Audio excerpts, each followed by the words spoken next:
Bienvenue au balado de la IPE. Cet épisode est présenté dans le cadre des Journées québécoises de la solidarité internationale qui se déroulent tout le mois de novembre dans 12 régions du Québec. Ce balado est possible grâce au soutien financier du ministère des Relations internationales et de la francophonie. Je m'appelle Émilie Jaudoin et je suis chargée des projets éducatifs et du financement à l'aide internationale pour l'enfance. Notre mission est de lutter contre l'exploitation des enfants dans le monde tout en encourageant la population d'ici à développer son pouvoir d'action pour favoriser le respect des droits de tous les enfants.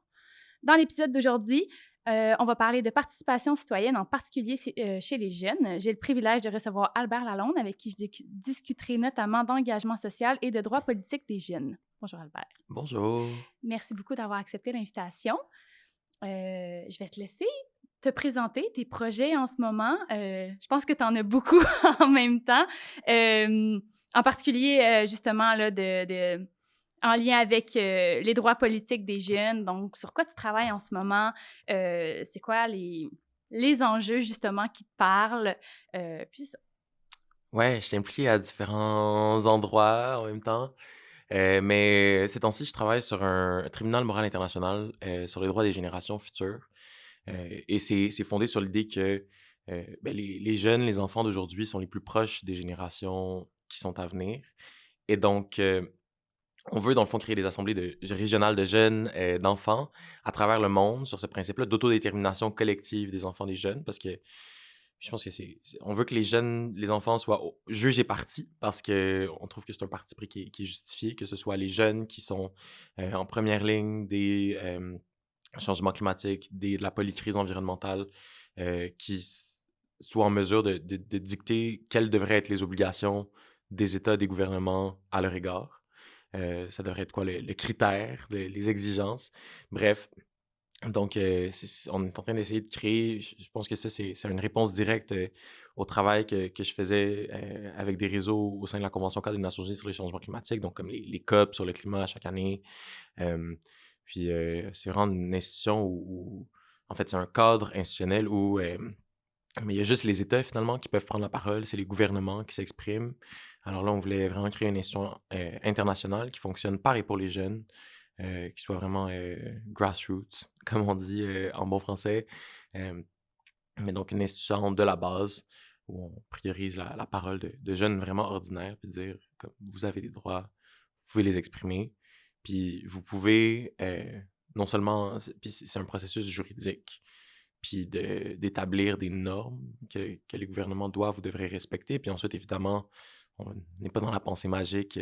Tout ça, c'est un outil qu'on se dote. Puis ensuite, ça va être aux mouvements sociaux partout dans le monde de faire en sorte que ça se réalise. Mais donc, c'est quelque chose qui est en construction. C'est vraiment intéressant parce qu'il y a des participations de groupes de jeunes de partout dans le monde dans ces COP-là, mais la participation se limite à la COP. Il n'y a pas vraiment de durabilité, je crois, qui est unanime à travers l'année. Là, donc, d'avoir vraiment un système qui permet de pousser l'impact toute l'année plutôt que d'avoir un groupe qui se déplace pour la COP et que l'accès est limité, le pouvoir est limité. Je trouve ça vraiment intéressant. Mhm.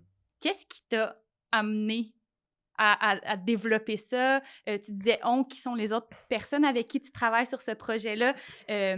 Moi, je pense aux jeunes qui pourraient t'écouter en ce moment, puis qui voient ce magnifique projet-là. Ben, comment tu t'es rendu là, en fait? C'est quand même une longue histoire, puis c'est toujours des concours de circonstances.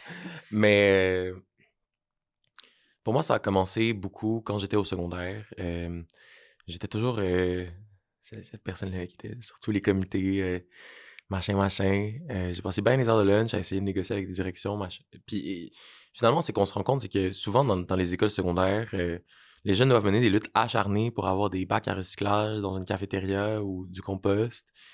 Puis donc, c'est les jeunes, les élèves qui se retrouvent à devoir se battre avec une administration qui a beaucoup plus de moyens pour ne serait-ce qu'avoir ce qui devrait simplement être une saine gestion environnementale de n'importe quelle institution. La Ça devrait base. pas être. A, ça devrait pas être une lutte qui est nécessaire.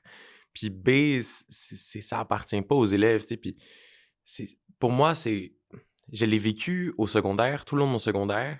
Ça m'a vraiment amené à un fatalisme que je trouvais, en rétrospective, je trouve triste, mais parce que j'avais l'impression de mener une lutte, mais c'était pas une lutte que je voulais mener. Ça correspondait pas du tout à mes aspirations. C'est comme apprendre à travailler avec un horizon politique tellement petit et déprimant que ça donne juste envie même d'arrêter d'essayer. Je pense que j'ai amené, je sais pas comment ça, j'avais autant de... Comment tu t'es ramassé dans le comité du bac à recyclage quand ça devrait même pas être une lutte, ça devrait Non, c'est juste ça. être là. Comme l'image de, j'ai vu plusieurs endroits, des entreprises qui ont les fameux bacs, qui a les 3 catégories, puis finalement, tu réalises qu'en dessous, c'est tout le même bac. Donc, ils disent, oui, oui, c'est correct, on va recycler, mais finalement, ça va tout dans le sac de poubelle. Ils ont voulu répondre aux revendications, mais finalement, ils n'ont vraiment pas adapté les mesures, puis ça devrait être, justement, ça devrait être automatique. Donc, Ouais, j'ai connu cette ruse, mais... on en rit, mais c'est vraiment pas drôle. C'est vraiment Non! c'est dramatique qu'il y ait c'est ça. Qui disent qu'ils le font, mais que finalement, en arrière, tu réalises qu'il n'y a pas de tri de déchets. Puis le tri de déchets, ça fait tellement longtemps qu'on en parle qu'on devrait être rendu un petit peu plus loin dans nos luttes. Ça Mhm. devrait, c'est même pas considéré une lutte environnementale, selon moi. Là, on devrait vraiment être rendu tellement plus loin. Ça devrait être automatique que tout le monde trie ses déchets. Mais bon. Mhm. Puis ensuite, on peut parler de la responsabilité individuelle au niveau du recyclage, qui est un concept qui a été créé par Coca-Cola pour se dédouaner du fait que c'était les premiers producteurs de plastique au monde, puis que c'est essentiellement ça leur modèle d'affaires, c'est de Ah, je créer savais et pas ça. vendre du Wow. plastique. Oui. Fait que je pense que c'est important de relativiser, puis mais d'avoir cette vision-là comme globale, mais de la même façon que l'empreinte carbone a été conceptualisée par British Petroleum pour, encore une fois, je veux dire, les compagnies pétrolières qui aiment mieux. Puis c'est aussi quand on calcule les émissions, est-ce qu'on calcule les émissions de consommation ou est-ce qu'on calcule les émissions de production? Parce que quand on calcule les émissions de consommation, mais là, c'est pour tous les produits qu'on achète et qu'on utilise. Alors que les émissions de production, là, c'est les émissions de gaz à effet de serre d'une entreprise. Et puis ça nous fait réaliser que ben, c'est pas tous les produits, tu sais, on vit dans une société où les besoins sont générés, puis il n'y a aucune corrélation entre... Bref. Fait que, non, mais je pense que c'est Oui. important des fois de mentionner. Puis, tu Oui. sais, fait que c'est des petites luttes. Puis, quand tu essaies d'avoir une vision globale puis cohérente, c'est comme... C'est bien désespérant. Puis, je crois que le problème, ça pose une question sérieuse aussi. Je travaille avec des gens dans le milieu scolaire au Québec. Puis, je crois que c'est ça. Les administrations sont débordées. Le personnel est débordé. Il n'y a pas de profs pour entretenir ce genre de comité-là. Mais il manque de profs pour répondre aux besoins de base qui est assurer la scolarisation des jeunes. Donc, après ça, de demander à des profs d'en faire encore plus, c'est beaucoup. Puis, je pense aussi que ça découle de leur volonté et de leurs intérêts personnels, sur quel comité. Tu ne peux pas forcer un enseignant ou une enseignante à être sur un comité environnemental si ça ne fait pas partie de ses priorités personnelles. Ça prend des profs qui veulent s'engager sur des questions qui les intéressent. Donc, c'est très... je pense que c'est à modalité très variable selon l'école, selon les profs qui y sont. J'ai aussi eu la chance de rencontrer des comités qui sont vraiment engagés avec des gens super motivés, mais c'est pas toutes les écoles qui ont ces personnes-là. Puis je pense que c'est ça. Ça peut être très variable, mais sinon, revenons justement à tes oui. luttes du secondaire. Là, on parlait des bacs à recyclage, mais après ça, vers quoi ça s'est dirigé? As-tu trouvé une façon de t'engager sur les enjeux sur lesquels tu voulais t'engager à la base? Ouais, mais pour moi, c'est le mouvement de 2019. J'étais en secondaire 5. J'avais l'avantage de connaître, d'être profondément dans la politique de l'établissement. Je veux dire, c'est comme tu connais le monde, tu sais comment faire avancer les idées. Puis c'était quand même. Il y avait tellement de résistance, mais t'apprends aussi, puis tu développes un sens de. Trouver tes alliés à travers ça aussi? Exact. Mais aussi devenir un problème. Moi, je pense que c'est très important de devenir un problème, toujours. Puis, dans le fond, en 2019, ce qui s'est passé, c'est juste qu'on... tu sais, il y a Greta Thunberg qui a commencé à manquer l'école tous les vendredis pour aller manifester devant le Parlement suédois. Ensuite, c'est le 15 février 2019, c'est la première... Il y avait eu comme une espèce de premier appel à manifester ce jour-là. Ça avait été lancé en story Instagram par une personne. C'est ça, donc on se retrouve à être 400 dans la rue. Là, c'était comme un premier moment où, soudainement, on allait à l'encontre de tellement de niveaux d'autorité. Il y avait nos parents, il y avait les enseignants, enseignantes, il y avait les directions. Soudainement, puis rapidement, c'est devenu une lutte contre les commissions scolaires.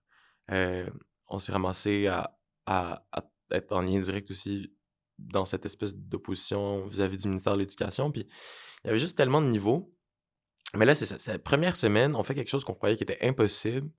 On fait cette espèce de saut. On manque l'école. On est 400. Il n'y avait pas une personne qui avait plus de 18 ans probablement dans cette crowd. Peut-être deux. Mais en plein milieu de l'après-midi, en plein milieu de l'hiver, C'est vraiment pas la période idéale pour manquer de l'école. Là. C'est pas la fin juin où il fait chaud puis t'as envie d'être dehors. Là. Le climat peut être très variable. c'est ça. Notre première sortie, c'était 4 heures de marche dans le sludge. Euh, donc, c'est ça. Pour le Puis, climat, c'est quand même très, très fort comme, oui, comme image. oui. Puis ensuite, il y a un collectif qui s'est constitué. Puis là, on a fait, wow, on peut avoir des structures politiques qu'on crée pour répondre à nos propres besoins en utilisant les moyens qui nous semblent pertinents sans se limiter aux règles qui nous sont dictées, qui sont souvent absurdes. Je pense que c'est un exercice de jugement. Pour moi, à l'école, on se fait noter sur le jugement critique, mais comment tu peux te faire noter sur le jugement critique avec... faut que tu essaies de... Dans les 5 critères préétablis. C'est ça. C'est complètement absurde.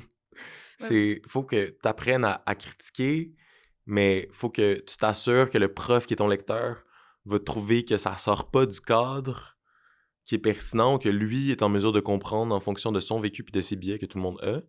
Mais voilà, puis il y a comme une idée de ce qui est... En tout cas, Puis même dans l'organisation des comités scolaires, ça respecte un cadre qui est quand même très établi par l'école, avec une organisation, puis une structure, puis un appui, puis tu te rends compte à tous les jours 8 sur l'heure du midi, et tu as le droit de faire ça. Donc, de sortir de ce cadre-là, puis faire « Ah, ben, tu sais, nous, on a appris que les structures, ça fonctionne comme ça, mais que finalement, toutes les structures sont valides. Puis si on a envie de faire autre chose, s'organiser différemment, si on va être plusieurs à diriger, que c'est pas... On a aussi, pour ma part, appris beaucoup qu'il y a une personne qui dirige, puis après ça, ça fait une pyramide. Mais là, finalement, on réalise qu'il n'y a pas juste les structures pyramidales qui fonctionnent. Il peut y avoir plusieurs leaders au même niveau. Il y a toutes sortes de façons de s'organiser, mais ça, tu ne l'apprends pas à l'école. Je pense que tu n'as pas le choix de te lancer pour découvrir que finalement, les options sont quand même plus larges que ce qu'on pensait. Ce qu'on a appris pendant toute notre scolarité, là, que ça soit jusqu'au secondaire, mais après ça, tu vas à l'université, puis si on veut parler de hiérarchie, il y en a là aussi. Là, c'est quand même assez...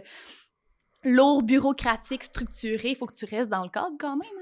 Là. Même quand tu fais de la recherche, ça reste dans le cadre qui est défini. Donc, c'est quand même intéressant de voir que dès le secondaire, tu as eu la chance d'expérimenter justement des alternatives. Puis cette organisation-là, est-ce qu'elle a perduré par la suite? Il y a eu les manifestations pendant quelques temps. Est-ce que cette entité-là s'est développée vers autre chose après? Ouais, mais je pense que de manifester à tous les vendredis, ça avait sa limite. Ça a fonctionné pendant un printemps jusqu'à la fin de l'année scolaire.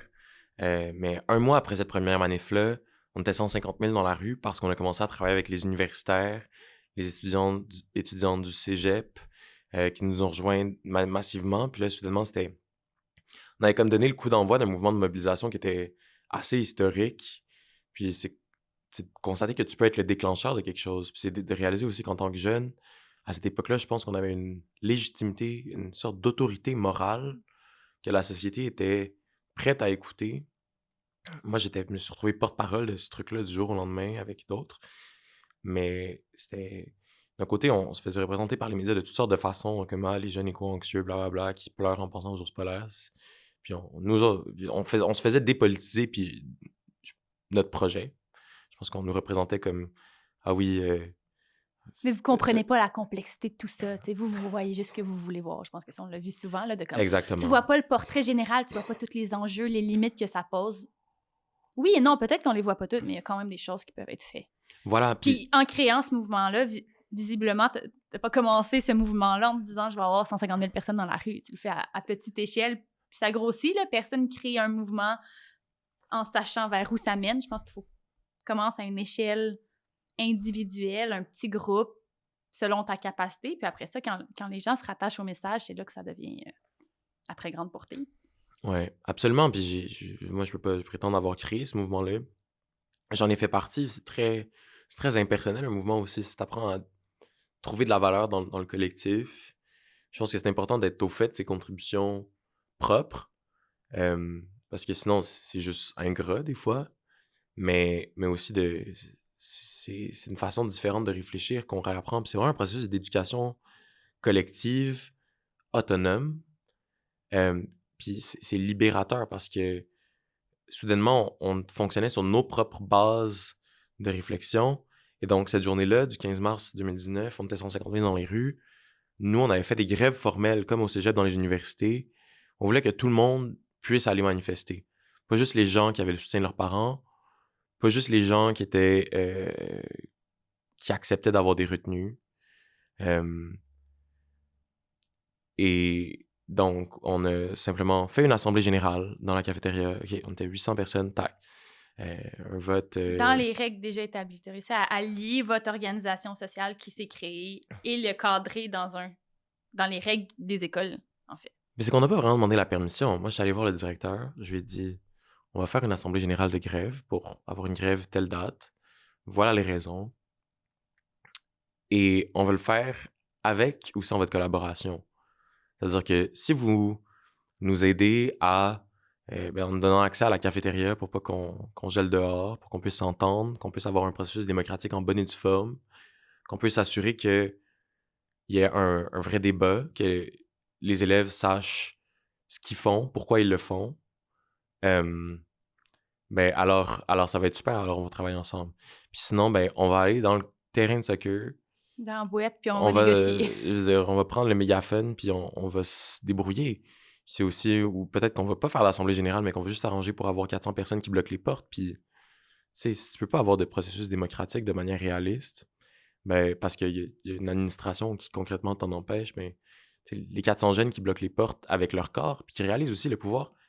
Pour moi, cette période-là de ma vie est tellement importante parce que c'est la période où c'est vraiment le moment où j'ai compris le pouvoir d'agir inhérent. Le fait d'exister, ça donne vraiment du pouvoir.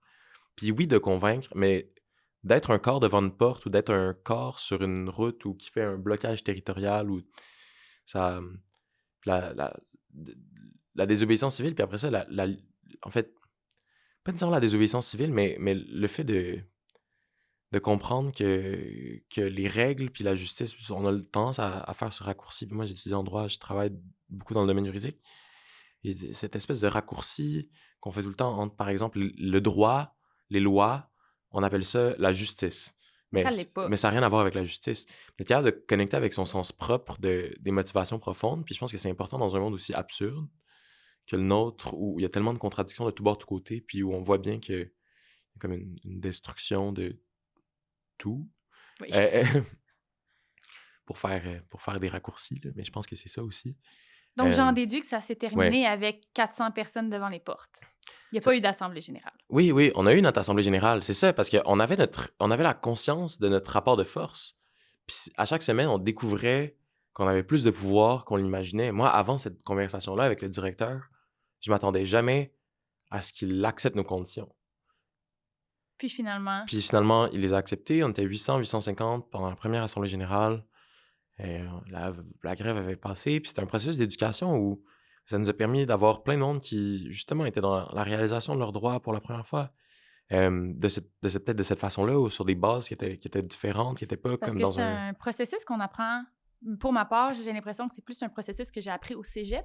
Les votes de grève, les assemblées générales, la vie démocratique étudiante, c'est quelque chose que j'ai entendu beaucoup plus au cégep, mais au niveau secondaire, ça fait pas partie des débats communs. Ça prend quelqu'un comme toi qui initie le mouvement parce que sinon, c'est pas naturel. Puis en fait, quand tu le sais pas, comment tu veux démarrer cette discussion-là? Moi, j'ai jamais eu d'assemblée générale au secondaire. C'était même pas discuter. Je savais même pas ce que ça voulait dire. Ça prend des gens qui initient ça. Puis ça devrait être fait à tous les niveaux. Tu sais. Dans l'idéal, l'éducation à la démocratie, ça serait que dès le primaire, tu puisses avoir des petits votes sur des petites décisions, puis que tu apprennes à grandir là-dedans, puis à réfléchir selon ton niveau, puis ton sens critique se développe avec l'âge aussi. Là, donc, c'est sûr que tu ne commenceras pas par les plus grosses décisions, mais si dès le primaire, tu peux commencer à réfléchir ça, je pense que ça pourrait être tellement pertinent puis tellement formateur pour les nouvelles générations. Puis aussi, peut-être que c'est assez radical, mais je pense que c'est important que... Puis toutes les démocraties, si on regarde à l'échelle mondiale, sont fondées sur cette idée-là, c'est le principe de république ou peu importe. Mais l'Assemblée est souveraine, puis souvent, on va poser des questions aux jeunes. On a tellement de... Puis je pense particulièrement dans le domaine de l'environnement. Depuis 2019, on a vu se multiplier une pléthore de comités consultatifs, de machin trucs, les jeunes ne sont pas là pour être consultés, mais pour exercer leurs droits. Puis je pense que c'est aussi une responsabilité qu'on a personnellement et collectivement. Ça concerne pas juste les jeunes, mais la société dans son ensemble, de réaliser notre pouvoir d'influence. Tu sais, cette grève-là, elle s'est passée, puis on a créé ces structures-là pour répondre à nos propres besoins parce que ça a été possible, parce qu'il y a du monde, notamment moi, pas un très grand nombre de personnes, mais on a eu des conversations avec chaque élève dans une école de 1500 personnes. Wow. Puis ça prend des midis, ça prend de la motivation, mais en même temps, il y a quelque chose de vraiment fort de faire réaliser à des ados qui souvent sont Qui ont des droits. détachés, tout ça, puis qui ont des droits. Puis c'est aussi un contexte. Mon école secondaire était dans Saint-Michel, qui est un quartier comme où il y a des difficultés puis des réalités sociales d'exclusion, de marginalisation qui sont très réelles. Puis je sais pas, tu sais, en tout cas, j'ai beaucoup de réflexions. Je pense qu'il y a plein d'ambiguïtés au niveau de comment ça s'est fait à ce moment-là. Mais je crois que c'est ça, c'est de réaliser en tout cas, on en revient à la réalisation du pouvoir agent, mais je pense que c'est fondamental. Je pense que l'autodétermination, c'est quelque chose dont on entend souvent parler à l'échelle d'un peuple. Oui. Mais je crois qu'à l'échelle d'une communauté géographique, par exemple un quartier, d'être capable de se rassembler, de créer nos propres structures pour répondre à nos propres besoins, mais c'est censé être un droit civil, politique, inhérent, reconnu. On parle souvent d'autodétermination, par exemple, pour les droits des peuples autochtones, ce qui est fondamental, puis ça prend un sens qui est distinct, qui est différent dans ce contexte-là. Mais n'importe qui, dans son milieu de vie, devrait se sentir la légitimité de, à travers des structures collectives, poser des questions qui ne se posaient pas et faire en sorte qu'il y ait des... C'est comme ça que les mouvements sociaux fonctionnent. C'est quand... La raison pour laquelle... Souvent, des fois, je pense que le progrès social, ça se fait parce qu'il y a des questions qui sont amenées par les mouvements sociaux. Je pense aux Frappru, toutes les organisations qui militent pour le droit du logement. Si aujourd'hui, on utilise le terme de crise du logement, qu'il y a un consensus sur le fait qu'il y a une crise du logement, c'est parce qu'il y a des gens qui ont fait le travail intentionnel de faire en sorte que ça devienne un enjeu aussi. Fait que c'est juste un exemple, mais je pense que c'est de constater qu'on peut... Puis le pouvoir des mots, je pense qu'il ne faut pas le négliger parce que ça permet de voir, d'avoir une interprétation puis une lecture d'une situation qui est fondamentalement différente. De nommer une situation puis de l'amener à un niveau qui soit même entendu par les gouvernements en place, d'avoir une reconnaissance de l'enjeu. En fait, les termes permettent de reconnaître qu'il y a une situation qui se produit, puis la voici grâce à l'utilisation. Par exemple, crise du logement, c'est vraiment un bel exemple parce que tout le monde comprend qu'est-ce que ça veut dire maintenant, mais c'est parce qu'il y a des organisations qui l'ont travaillé, qui en ont parlé, ils sont tellement impliqués que c'est devenu un terme que tout le monde comprend, mais sans ces personnes-là, personne n'en parlerait. Ça prend des gens pour mener justement ces réflexions-là sur ces questions-là. Puis, ça part des gens qui le vivent, qui sont sur le terrain. C'est pas d'un bureau que tu peux juger d'une situation. Il faut que quelqu'un du terrain monte cette question-là pour que justement ça se comprenne à un plus grand niveau. Puis je pense aussi que c'est important de comprendre que, comme tu parlais de l'autodétermination, je trouve ça vraiment intéressant, qu'il y a plusieurs niveaux, puis c'est de comprendre qu'il y a des réalités par certaines communautés à différentes échelles. Il y a des enjeux qui sont vécus dans un quartier, dans une ville, mais selon l'enjeu, c'est vraiment variable. C'est de comprendre qu'en tant que communauté, bien, on appartient à plein de luttes puis plein de groupes différents à différentes échelles selon notre contexte, nos origines, nos enjeux, différents facteurs. Puis, il faut mener des luttes, puis il faut revendiquer sur justement ces choses-là qui répondent à nos valeurs, en fait, puis que c'est pas juste un niveau, que tu appartiens à différents niveaux, différents groupes, puis différentes organisations sociales. Tu parlais, par exemple, des enjeux à Saint-Michel. Bien, Montréal, c'est un bel exemple, je trouve, sur comment il y a des organisations, puis on voit vraiment, pour avoir habité dans quelques quartiers, que tu bouges de quartier, puis l'organisation sociale est différente, les enjeux sont différents, les luttes s'organisent différemment. Il y a tellement... C'est comme plein de petites villes dans une grande ville, puis ça me montre à quel point vraiment il y a de la diversité, puis les enjeux sont pas les mêmes. Puis je pense que dans des plus petites villes, tu le vois moins, mais il y aurait quand même... On voit moins cet aspect-là peut-être de lutte sociale, de communauté dans les quartiers de plus petites villes, mais qu'il y aurait autant d'intérêt à le faire, tu sais, de revendiquer pour un parc pour enfants, pour des passages piétons plus sécuritaires. C'est des bases aussi, puis je pense que la vie communautaire dépend de ça. Là. Puis en même temps, des luttes dans des petites villes au Québec, il y en a vraiment beaucoup. Je pense que souvent, c'est simplement qu'elles sont pas visibles. J'ai fait beaucoup de travail dans les médias, comme attaché de presse, comme porte-parole de différentes organisations, puis intervenir à titre personnel. Puis ce qu'on constate, c'est que j'ai travaillé avec des gens de l'extérieur de Montréal, puis il y a vraiment une concentration du pouvoir médiatique à Montréal. Des fois, Oui. j'ai organisé une manif de 30 personnes devant une boucherie au mois de février en solidarité avec des travailleurs migrants qui étaient sur un statut précaire, machin. Puis on se retrouve à avoir je sais pas combien d'articles de presse. C'était aussi pendant la pandémie, les médias avaient vraiment rien à couvrir. Il y avait moins d'action, disons. Exact, mais c'est ça. Alors que c'est ça, des luttes comme la Fonderie Horn, ça, on en a entendu parler, à Rouen. Je pense à... J'ai travaillé avec Je travaille aussi pour la Fondation David Suzuki depuis plusieurs années. Ça, c'est plus du côté professionnel, puis moins du côté militant. Je fais quand même une distinction entre les deux. Mais il y a un super outil qui a été créé, ça s'appelle le réseau Domel Québec, où la Fondation a vraiment créé une plateforme qui lui permet de donner des ressources aux luttes locales, territoriales. Ça peut être de défendre un boisé à Granby, ça peut être à Rosemère. Puis il y a toute une coalition, par exemple, de terrains de golf abandonnés, fermés, que des groupes citoyens veulent transformer en parcs dans plusieurs banlieues de Montréal. Puis éviter que ça devienne des développements résidentiels, comme il est souvent question, avec des terrains qui se libèrent comme ça du jour au lendemain, dans des zones urbaines ou en cours d'urbanisation. C'est beaucoup de lutte, puis des fois, il faut simplement savoir où aller dans son quartier, avoir le courage d'approcher quelqu'un avec une conversation. Je pense que pour moi, le travail des mouvements sociaux, c'est relationnel. Puis moi, j'ai du pouvoir dans différents espaces de faire en sorte que les choses se passent parce que j'ai des relations de confiance à différents niveaux. Puis il faut les initier. Moi, j'étais une personne toujours bien timide. J'ai vraiment pas ce réflexe-là d'approcher les gens. Mais je pense que des fois, il faut vraiment se botter le cul. C'est bien dit. Puis le faire à sa façon aussi. On a toute une façon de connecter puis de bâtir des relations qui est différente.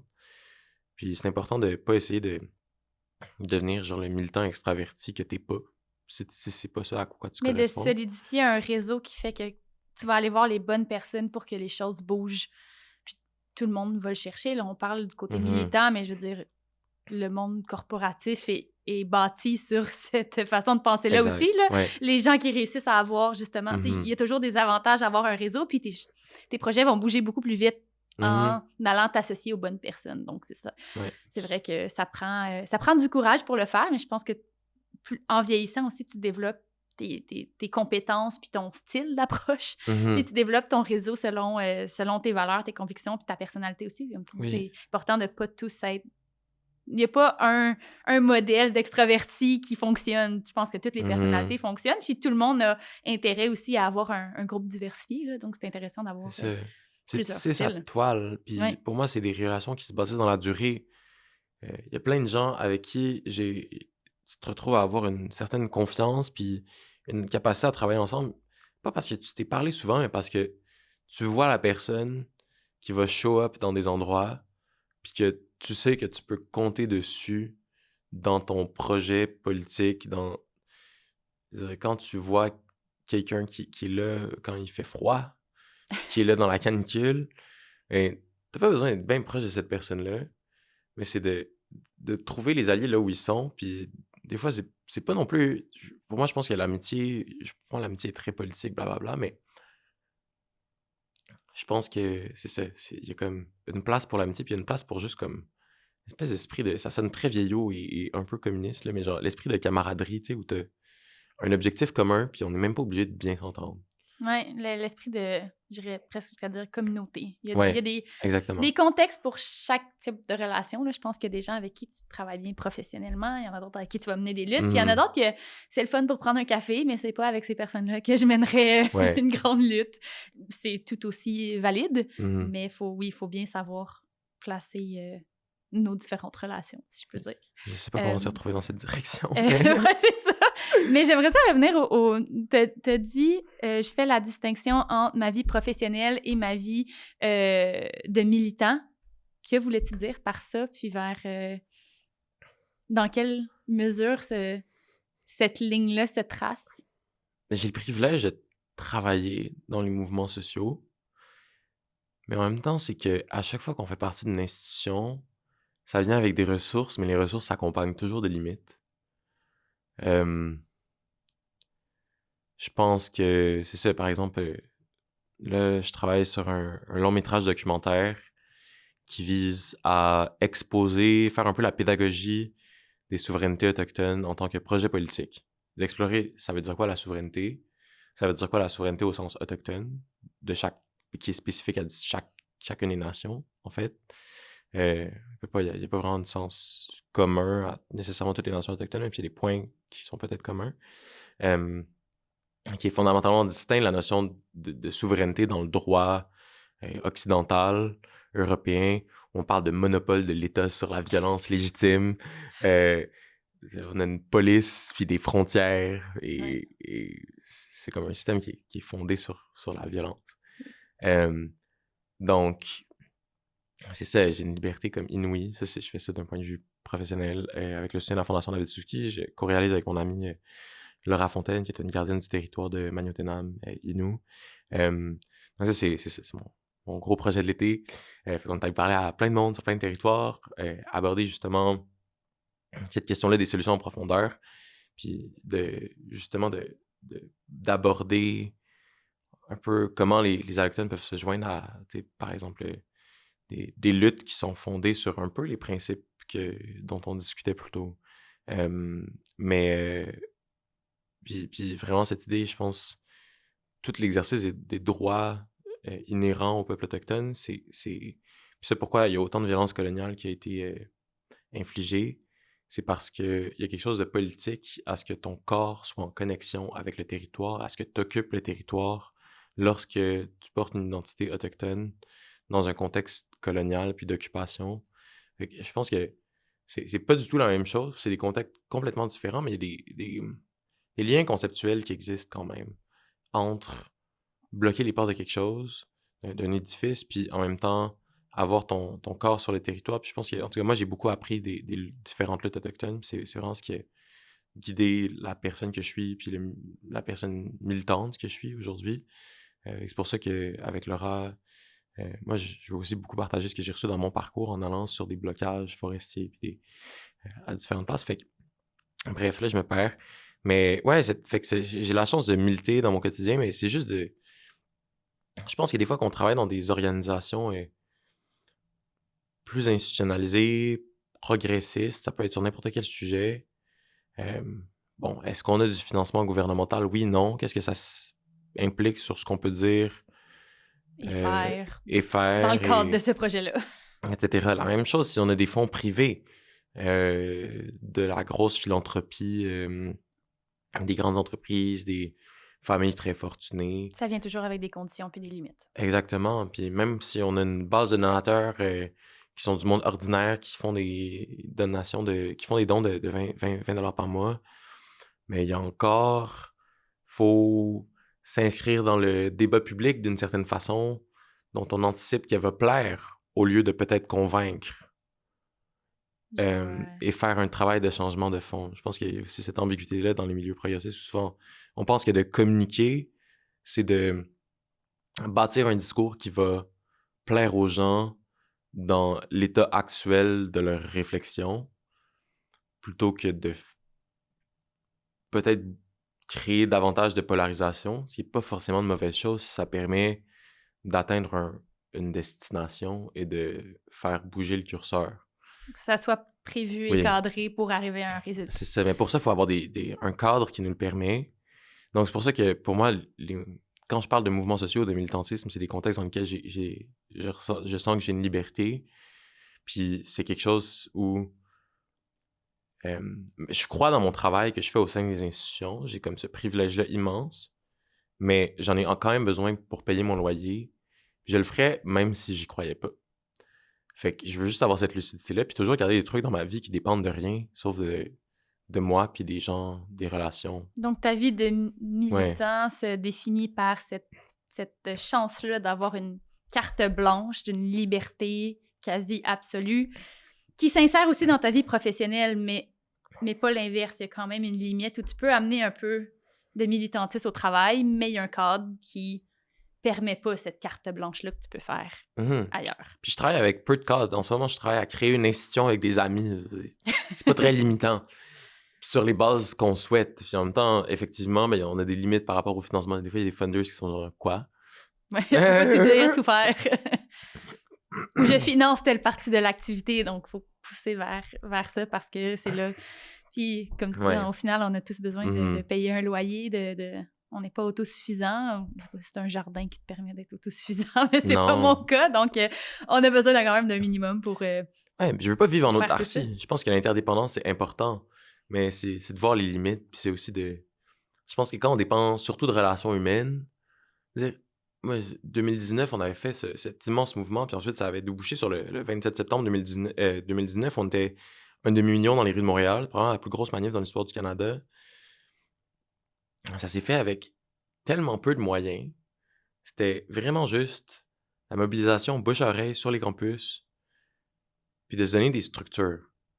Mais c'était pas de l'argent. C'était Non. des gens qui sont organisés. Mais le mouvement le permettait. Je pense que selon le mouvement, puis le niveau, puis ce qu'il y a à faire, tu arrives à un certain point où tu n'as pas le choix d'investir certaines sommes pour arriver à un changement, créer des infrastructures, qui en parle de manifestation. C'est le fun de voir qu'il y a quand même un immense premier pas qui peut être fait sans argent, mais tu arrives à un point où malheureusement, tu es quand même limité. On pense juste au documentaire. Si tu produis ce documentaire-là pour obtenir une visibilité et partager une compréhension de l'enjeu, tu n'as quand même pas le choix d'investir certaines sommes pour y arriver. C'est sûr, mais ça dépend ce qu'on veut faire. Parce que il y avait... Bon, puis on travaille avec des grosses organisations sur cette manif-là, les centrales syndicales, les ONG environnementales, machin. Mais le cœur de la mobilisation, il restait étudiant. Je pense que dans toute cette année-là, on avait, en fait, vers la fin de cette année-là, on avait 35 comités campus à travers les cégeps et les universités partout au Québec, avec quelque part entre l'évaluation est difficile à faire, mais en 500 puis 2000 militants, militantes, actifs. Ça, c'était possible parce qu'on avait cette structure fédérative, parce qu'on on a organisé de façon intentionnelle, on a structuré nos relations. Effectivement, ça a pris des ressources économiques, dans une certaine mesure. Il y en a qu'on a eu grâce aux associations étudiantes. Qui avait des budgets. Exactement. Mais au total, on a peut-être eu je pense que c'est une mobilisation qui a été faite, c'est un travail de mob qui a peut-être été fait sur 20 000 $, au total. C'est vraiment rien par rapport à des budgets d'organisation. C'est vraiment impressionnant ce qu'on peut faire avec C'est ces ça. budgets-là, comparativement à des budgets, justement, L'argent devient accessoire. Puis peut-être qu'une ONG environnementale peut pas se prononcer sur un enjeu, mais qu'elle va te prêter son mégaphone pour le faire. Ouais. Puis ça, je pense que c'est aussi des relations qu'il faut créer. Puis c'est pour ça que, personnellement, j'appartiens à une structure pour payer mon loyer, mais je suis aussi une militante à l'intérieur d'une structure. Puis c'est pas des choses qui sont séparées. Puis en même temps, je veux quand même... Pour moi, c'est une question d'honnêteté aussi. Je veux pas prétendre que... Tu sais, des fois, c'est comme... OK, mais c'est un air de Che Guevara, mais en même temps, tu travailles dans un système où il faut accepter qu'il y a quand même des fais des limites, compromis qui n'ont pas lieu d'être, toujours. Ouais. Oui, je pense qu'à certains niveaux, il faut savoir. Puis c'est vraiment intelligent et intéressant de t'entendre compartimenter la portée de chacun, sachant que tout est quand même interrelié. Je pense que c'est, comme tu dis, c'est honnête de le faire comme ça, puis c'est super pertinent. Maintenant, pour revenir à ce qu'on parlait de engagement, on va dans tous les sens, mais c'est tellement intéressant. Je pense aux jeunes qui nous écoutent. Comment se mobiliser, comment s'impliquer. Moi, la plupart des jeunes que je rencontre, le discours est quand même commun. Je veux faire quelque chose, mais je sais pas comment m'y prendre. Je sais pas. J'ai plein de valeurs, j'ai plein d'enjeux qui me tiennent à cœur. Le système est intimidant, je sais pas par où m'y prendre. De ton expérience, tu disais on peut se mobiliser puis on voit qu'on a plus de pouvoir qu'on le pense, mais comment des décomplexer cette structure-là ou comment dire, comment décomplexer le fait que ça a l'air tellement gros, mais que ça l'est pas tant que ça, finalement? Je pense qu'il faut jamais perdre la vision globale, mais quand même prendre les choses par petits bouts. Parce que, puis faut essayer, faut faire des erreurs. Moi, je parle des trucs qui ont peut-être réussi, mais il y a vraiment des moments flop dans mon histoire militante. Est-ce que d'en donner un exemple? Serais-tu à l'aise de donner un petit exemple de ça, de comment des fois t'essayes, puis dans ta tête ça marche, mais finalement, sur le terrain, c'est pas si facile, disons? Hmm. Mais des fois, ça lève juste pas. Puis c'est pas de ta faute nécessairement. Puis en même temps, il faut prendre sa responsabilité, mais des fois, il y a juste quelque chose de plus important que les gens vivent de façon plus immédiate, qui crée une distraction trop grande, qui fait en sorte que les gens se mobilisent pas. Ça fait en sorte qu'il faut que faut être à l'écoute des gens autour de soi. Il faut vraiment avoir un réseau puis un enracinement. C'est pour ça que je pense que on peut pas mener toutes les luttes, mais il faut être au courant de ce qui se fait puis de parler à des gens. Pour moi, c'est vraiment important de garder des gens dans ma vie. C'est facile quand on est engagé d'avoir des gens qui pensent de façon similaire autour de soi. Pour moi, c'est vraiment important de... Tu sais, puis après ça, je veux dire, je suis pas ami avec des gens qui sont genre contre mes droits en tant que personne LGBTQIA2S+, là, mais je pense que d'avoir des gens qui vivent dans un monde qui correspond pas du tout à celui dans lequel je suis immergé toute la journée, c'est vraiment fondamental. Tout ça pour dire que c'est ça. Il n'y a rien de trop petit. Non, puis en même temps, il faut avoir le courage de ses convictions. Des fois, moi, je me suis souvent fait dire le petit geste quand j'étais jeune, puis ça me faisait vraiment chier parce que je savais que moi puis les gens avec qui je travaillais, on était capable de faire plus que des petits trucs. Puis je pense que ça peut être réducteur de se faire dire ça aussi. Puis on en revient aux droits politiques des enfants, des jeunes, qui sont souvent minimisés. Ils se font pas dire qu'ils ont le droit inhérent de challenger les limites, de briser les règles, en suivant un certain processus, dans la mesure où ça correspond à une aspiration politique et démocratique. On se fait dire d'écouter, puis de suivre la hiérarchie, puis d'absorber les connaissances, mais combien de fois au secondaire tu as eu l'espace pour vraiment avoir un débat transparent, puis poser des questions quand tu as des questions, puis quand tu n'es pas d'accord, de dire « je suis pas d'accord avec ce que tu viens de dire ». C'est ça. C'est quoi le prix du fait si on est vraiment honnête, là, il y a un coût au fait de dire qu'on n'est pas d'accord. Puis ce coût-là est encore plus important quand on agit sur le fait qu'on n'est pas d'accord. Ça, Oui. c'est une responsabilité aussi. S'il y avait un réel engagement vis-à-vis de toutes sortes de contraintes juridiques, budgétaires, etc., avec lesquelles le système éducatif québécois doit composer. Je pense je me suis tellement battu obstiné sur la loi sur l'instruction publique, machin truc, des aspects back in the days, mais je pense que il y a aussi si on veut permettre aux jeunes, je veux dire, il y a aussi le fait c'est la répression, puis est-ce que toi, en tant qu'adulte, il y a quand même un pouvoir discrétionnaire, tu peux décider là, si tu as envie d'appliquer la punition, là. Si tu as envie d'écouter à la base aussi. Hein. C'est ça, tu sais, on peut, à un moment donné, parce qu'on peut dire qu'on est des pions d'un système, puis effectivement, il y a des limites à ce qu'on peut faire. Mais des fois, il y a aussi, il faut être honnête avec soi-même que, tu sais, on peut aussi choisir de pas l'être. Mais bref, c'est compliqué comme conversation. Oui, il y a différents niveaux. Oui. Ça dépend du milieu.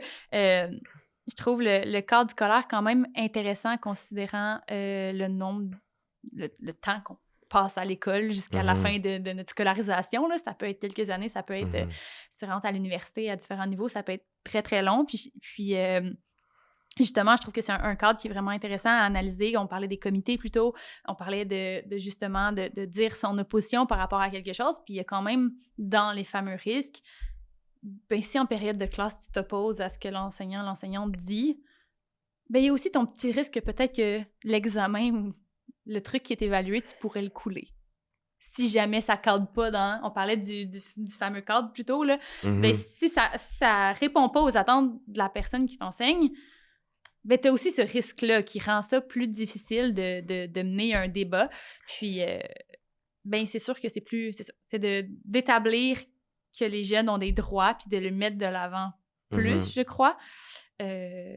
Mais... Ouais. Cette temps-ci, on parle beaucoup de liberté académique. Moi, je pense que ça devrait s'appliquer au primaire, au secondaire, puis pas pour avoir la liberté de dire impunément des trucs racistes, homophobes qui blessent, mais pour pouvoir vraiment avoir cette latitude de constater que le cursus d'histoire, n'importe quel cours d'histoire, il y a toujours une subjectivité politique, puis je pense que c'est qu'on se ment si on le nie. Je pense que c'est pas dit assez tôt que c'est subjectif. Tu l'apprends. Tu vois, je pense que c'est à l'université que j'ai réellement compris la signification de ça.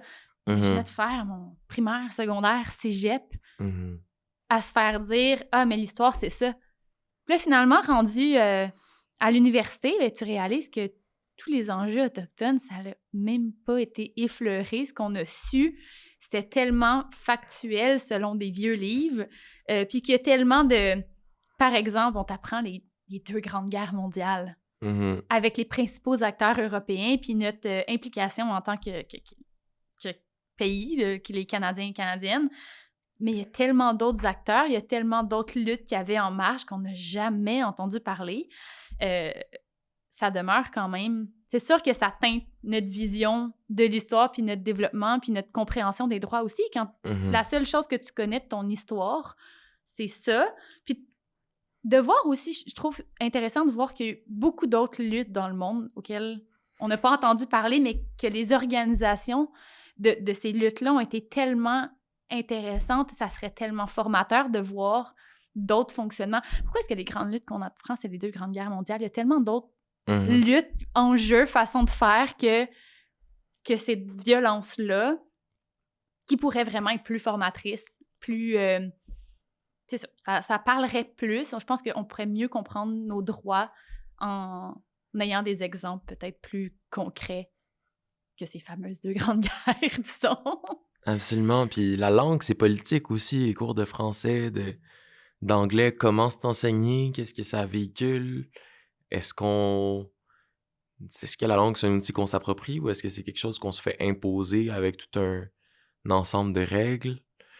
Je pense que moi, je viens d'une génération qui a un rapport très conflictuel à la langue, puis on se fait toujours rabrouer sur notre français. Puis là, je reviens d'une semaine en Abitibi, fait que je fais vraiment moins d'anglicisme que d'habitude. Mais n'empêche qu'il y en a beaucoup, mais bref, mais tout ça pour dire, tu sais, je pense que ce serait intéressant. Je veux dire, moi, la défense du français, a priori, c'est pas vraiment mon cheval de bataille, mais tu sais, on mérite d'avoir une langue qu'on est capable de transformer de façon poétique, dans laquelle on peut se sentir reflété selon notre identité, notre sens profond de qui on est au niveau du genre, mais aussi de d'autres manières. D'accepter que peu importe la déclinaison que tu utilises du français, c'est une langue qui est valide, puis ta façon de parler est valide, de pas toujours être en contradiction, puis telle région, ces expressions, ces accents-là, puis toujours dans un ton presque condescendant où ça invalide une utilisation différente. Finalement, toutes les langues ont des déclinaisons différentes puis sont adaptées à différents degrés, puis les anglicismes font partie de notre langue au final. Là, c'est très intéressant. Puis je pense que c'est quelque chose il vient encore une fois vraiment plus des jeunes là, qu'on se fait dire par nos parents, nos grands-parents, mais ça évolue, puis on le voit dans le cadre scolaire, mais aussi dans les discussions informelles que ça évolue et ça va continuer d'évoluer. Là, le français que nous, on connaît maintenant, les futures générations n'auront pas nécessairement le même rapport à la langue. C'est vrai que c'est un autre débat très, très intéressant, puis sans être Il y en a pour qui c'est une lutte constante, mais c'est aussi, je pense que ça fait partie intégrante de toute la question d'identité qu'on a au Québec. Ou dans toutes les autres provinces aussi doivent avoir ces questions-là aussi, je présume. Là. Absolument. Puis je ramène ces questions-là, je pense que c'est une question d'analyse de pouvoir. Puis pour connecter à son propre pouvoir, il faut être capable d'avoir une analyse de pouvoir du contexte aussi. Puis ça peut devenir très grand, très gros, Mais c'est aussi quelque chose qu'il faut accepter. Il y a tout ça. Mais un coup qu'on est capable de se connecter avec son pouvoir, son rôle peut-être qu'on a en tant que personne, de par notre personnalité, de par là où on se situe, qui est évidemment quelque chose de dynamique, évolutif. Mais j'aborde ça pour dire aussi, c'est fondamental de... Parce que tout ce dont on parle un peu depuis tantôt, pour moi, le bottom line, si j'ai le droit de dire ça, mais c'est l'idée que on internalise énormément de choses qui sont amenées dans nos vies comme si c'était des vérités. Je pense simplement qu'on parlait tu mentionnais tantôt les hiérarchies, tu as super bien expliqué, mais pourquoi est-ce qu'on se fait dire qu'il doit nécessairement y avoir des gens qui détiennent de l'autorité sur d'autres? Effectivement, il y a un aspect pratico-pratique où dans une situation donnée, il faut que tu aies quelqu'un qui soit mandaté de caller une shot pour que les choses se fassent. D'établir la limite, puis C'est les ça. attentes. Mais est-ce que c'est la même chose d'avoir un pouvoir parce que tu l'imposes aux autres ou parce qu'il t'a été confié par des gens... Par la confiance de ces gens-là. Exactement. Par des gens qui vont aussi pouvoir te dire « Hey! » Oui. Ouais. Qui ont le pouvoir de dire « Hey! » puis il n'y a pas la police qui va débarquer si tu leur dis « Hey! » tu sais. Déconstruire peut-être aussi la valorisation du pouvoir. Ouais. Parce qu'on en parle dans un groupe, mais l'enjeu vient souvent quand la personne prend ce pouvoir-là et se valorise par cette identité créée par ce dit pouvoir. C'est de défaire cette construction-là. C'est pas parce que tu es en charge que certaines choses avancent que ça te déconnecte des autres personnes. Tu fais encore partie du groupe et la discussion devrait être encore aussi ouverte, même si toi, tu peux amener une limite supplémentaire, disons. Mmh. C'est une question de système de valeurs, puis de foncièrement, puis de manière objective, qu'est-ce que le système valorise? C'est-à-dire, on valorise le fait de, par exemple, dans une carrière, d'avoir des rôles à responsabilité, c'est-à-dire d'avoir du pouvoir sur les gens. Ensuite, il y a différentes façons, évidemment, dont les personnes vont exercer ce leadership-là dans différents contextes. Mais peu importe comment on utilise le pouvoir, il faut quand même savoir qu'on le détient. Parce que sinon, je pense que c'est dur de l'utiliser judicieusement aussi, ou de comprendre la portée de ce qu'on fait. Des fois, on se ment, puis on minimise notre responsabilité dans les trucs sur lesquels on a du pouvoir. Je pense pas que c'est très honnête. Je pense pas que c'est comme ça qu'on avance, ni en tant qu'individu, ni en tant que collectivité. Mais... Je pense que ça peut mener aussi à... Si on revient à la question de changement, je pense qu'en comprenant mieux nos forces et le pouvoir qu'on détient, on peut mieux mener des mouvements en sachant la portée de ce que tu peux faire. Soit il y a certaines personnes qui abusent de leur pouvoir en utilisant la force, ou il y a certaines personnes qui détiennent le pouvoir mais ne connaissent pas la portée de ce qu'ils ou elles peuvent accomplir. C'est ça. On se fait tout le temps apprendre à reconnaître les limites, les obstacles à notre pouvoir, à notre capacité d'influence. Mais je pense qu'il faut en réaliser, puis c'est dur de parler de pouvoir agir parce que moi, je l'ai réalisé en le vivant. Quand on était 400 là, sous la pluie, à bloquer les portes de notre école, pour moi, ça a été un grand déclic. Cette période-là de ma vie, j'ai vécu ces déclics-là où à chaque 2 semaines, on faisait quelque chose que auparavant, très peu de temps auparavant, on croyait complètement impossible, puis qu'on s'était même pas imaginé. Je pense qu'il y a le pouvoir de l'imagination aussi, puis là, ça sonne un peu quétaine, là, mais c'est ça, d'avoir des armes intellectuelles, puis de réaliser, par exemple, qu'on se fait... Moi, je suis une personne, j'ai toujours été... en fait, au secondaire, là, c'est plus vrai, je fais plus mes lectures pour mes cours, puis je vais plus vraiment à mes cours tant que ça non plus. Mais à l'époque, j'étais bien perfectionniste. Puis je recommande pas de prendre l'approche que je viens d'écrire, là. Mais j'étais très perfectionniste, ou en tout cas, c'était vraiment important, j'avais cette anxiété de performance dans une certaine mesure, là. Ça n'a jamais été... Je pense qu'il y en a qui l'ont pire que moi, mais... c'est ça, mais c'est... Puis, encore aujourd'hui, je travaille pas beaucoup, mais je veux vraiment avoir des bonnes notes. Puis... Faut que tout soit bien fait au maximum de tes capacités. Puis il y a tellement de jeunes qui ont des problèmes parce que leur valeur inhérente, tu sais, leur sentiment de leur valeur d'estime d'eux-mêmes dépend d'un chiffre sur 100 qui t'a été donné en fonction de facteurs qui disent quelque chose sur qui t'es, mais qui est tellement limité. Qui sont subjectives. Ouais, un nombre de fois où c'est drôle. Moi, je me rappelle, année après année, j'avais des profs surtout les cours de langue, j'avais des profs qui trouvaient que j'écrivais merveilleusement bien et d'autres qui me mettaient des notes vraiment médiocres. Je sais pas pourquoi, mais c'était vraiment une affaire de style, tu sais? Puis à un moment donné, c'est Subjectif. comme ouais, je sais pas là, mon style d'écriture au secondaire apparemment était polarisant, genre. Mais tu sais, c'est vraiment tu sais, je pense qu'on vit toutes des incohérences comme ça dans notre Ouais. parcours scolaire où ça a pas rapport, puis des fois c'est un fit de personnalité, puis c'est des gens qui ont une autorité puis qui ont un pouvoir inhérent sur toi, puis c'est aussi ton objectif dans ce système-là, c'est d'avoir les meilleures notes possibles. C'est ça qui est à la fin de la journée. Mais parce que c'est aussi ce qui te malheureusement, ce qui t'ouvre la porte pour la prochaine étape. Tu as besoin d'une bonne note au secondaire pour rentrer au cégep dans ton programme, puis tu as besoin d'une bonne note au cégep pour rentrer dans le programme que tu veux qui est contingenté à l'université. À l'université, tu as un seuil minimum, puis après ça, tu as tout le temps les étapes. Là. Tu veux des bonnes notes parce que tu veux avoir des bons stages.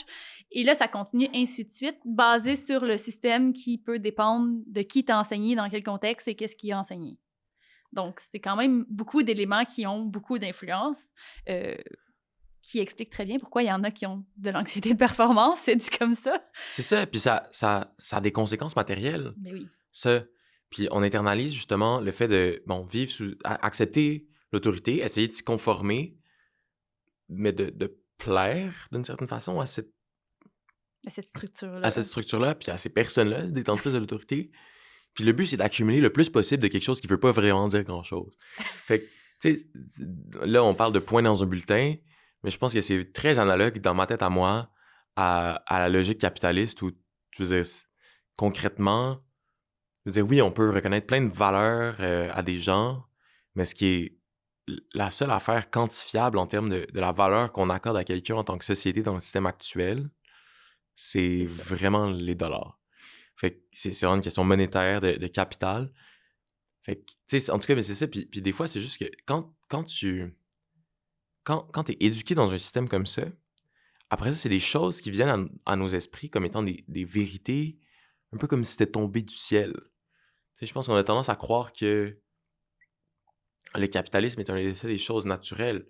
On se fait convaincre que l'humain est avare, qu'on veut accumuler, que c'est humain d'en vouloir plus pour soi, Mais que parce qu'on c'est... navigue dans un cadre tellement compétitif que pour réussir, t'es un peu pris dedans. Mhm. Mais c'est aussi intéressant de voir que à travers ce chemin-là, il y a aussi tellement de choses que tu peux faire autour qui définissent tes valeurs, d'aller faire Mhm. ces actions-là que tu as fait justement à l'école, ben c'est pas dans le cadre de ton cours que tu le fais, c'est parce que tu as mené ça en parallèle, puis il y en a Mhm.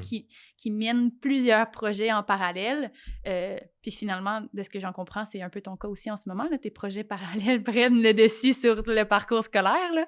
Ça l'a tellement débloqué d'opportunités, puis tout dépend pas juste de l'école, puis je pense que de s'engager, c'est la principale chose qui...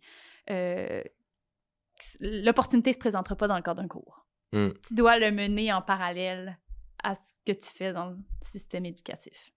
Ouais, moi, on dirait que, genre, j'essaie vraiment de, tu sais, puis à un moment donné, c'est aussi une affaire personnelle, puis ça a rapport avec le style de vie, mais puis avec ce qu'on est à l'aise de faire, puis j'ai plein d'amis qui vivent de plein de différentes façons, des bains punk puis des bains corpos, mais je pense que c'est important. Mais tu sais, c'est aussi, moi, je travaille énormément dans les institutions, mais la raison pour laquelle j'ai quelque chose à apporter, puis la raison pour laquelle je peux être un agent de changement au sein de ces institutions-là, c'est parce que je prends le temps, en tout cas, personnellement, c'est mon impression que j'ai par rapport à moi-même, mais c'est parce que je me nourris d'espaces où j'ai pas ces contraintes-là, puis où mon esprit continue d'être libre, puis qui peut questionner des affaires, puis arriver de manière pertinente, appropriée, puis être une force de proposition ensuite, dans des cadres où il y a des limites, mais qui peuvent être repoussées, qui peuvent être remises en question. On peut avoir des stratégies très intelligentes pour dealer avec, tu sais, puis avoir cette créativité-là, puis tu sais, on peut les accepter, puis avoir une connaissance de c'est quoi les limites, mais sans cesser de penser. Et puis, je sais pas, jeune comme un genre d'intellectuel. Puis moi, le monde qui trouve que réfléchir, c'est la révolution, là, moi, ça m'énerve. Il faut que les choses se passent sur le terrain. Faut agir, ouais, à un certain Concrètement, point. je fais de la logistique dans la rue, j'en ai rien à cirer Je lis vraiment pas beaucoup. Mais je pense que c'est comme d'avoir une vie, c'est comme ça, une genre d'être intellectuellement comme autonome, puis d'accepter de comme se faire trouver un peu cinglé aussi, tu peux être Ça pelleteux part de toujours de nuages. là, je pense. Ouais, À la base, il y a tout le temps quelqu'un qui a une idée qui sonne un peu folle, qui finalement, plus tu la portes, plus ça fait du sens. c'est ça. Mais il n'y a aucune révolution qui a été menée par des idées préconçues acceptées de tous, là. Ça vient toujours d'une personne avec des idées un peu différentes, que finalement, plus tu travailles cette idée-là, plus elle peut se développer en projet de société même, là. Donc, Et on est dans un système qui, a priori, n'a pas de sens. Et on se fait présenter comme si c'était... Des fois, c'est drôle, les liens entre la religion et le capitalisme et l'État. On se fait dire que, tu sais, comme si tout ça était inhérent, comme si c'est comme tombé du ciel. ouais. Tu sais, dans la Bible, il n'y a pas Dieu créa l'État le 7e jour. Tu sais, c'est pas... Tu sais, même en ayant une foi, puis moi, je suis pas vraiment dans la foi chrétienne du tout, là. Mais, tu sais, je pense que Tout a été créé. peu importe c'est quoi ton système de valeurs, peu importe c'est quoi ça dans quoi tu crois, tu sais, tu peux avoir ton indépendance d'esprit, puis dire que, ah ouais, mais tu sais, pourquoi est-ce que... Je trouve que même le terme de... Tu sais, pourquoi est-ce qu'on m'a appris à détourner le regard quand je vois une personne en situation d'itinérance? Pourquoi il y a plein de logements vacants, Vrai. puis il y a une crise du logement, puis il y a de plus en plus de personnes en situation d'itinérance? Tu sais, genre, c'est pas si compliqué des fois. Il y a généralement des Ouais. liens qui sont pas préétablis, mais il y a des liens populaires, si je peux le dire, là, Mhm. des assemblages de valeurs et de pratiques qui sont très, très courants, communs.